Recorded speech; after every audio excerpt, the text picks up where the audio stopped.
do you think of that? Ito naman si dating presidente. Nung panahon mo hindi na ako magsasalita.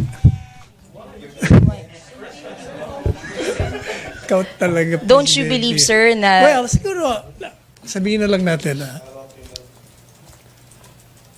if he's concerned, we will also be concerned. If his basis is correct. But are you... What was his basis? Was it statistics made by him or his group? Where did he get the information? Sa construction industry daw, sir, instead of yung mga slots for Filipinos, mga Chinese workers pa daw ang nabibigyan ng trabaho. Let me tell you something. The other day, we were talking with the president. In fact, that was, I think, the first night of the wake of the late Henry C. Sr.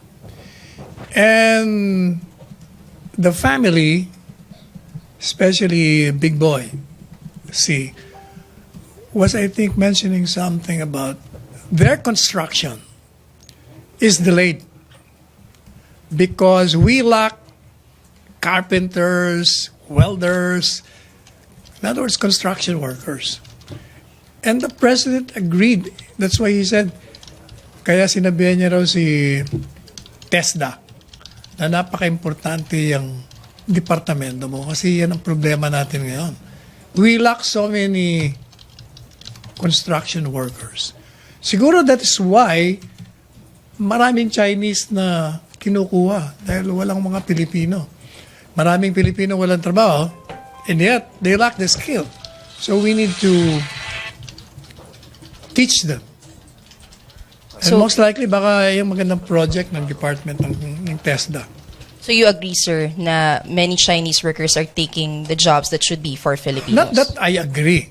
That is probably the reality now. That is why maraming Chinese workers. Kasi hindi ko alam yung facts na yon until the other night.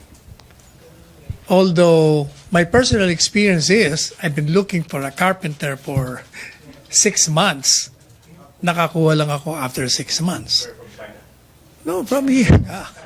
In other words, talagang wala. Pati welder, naghahanap din ako para doon sa aking gate. Wala rin ako makuha. Sabi ko, whatever happened to them? Kasi yung mga workers nga daw natin, nagpunta na sa abroad. So, walang natira. Puro nasa abroad. Kaya may problema talaga tayo.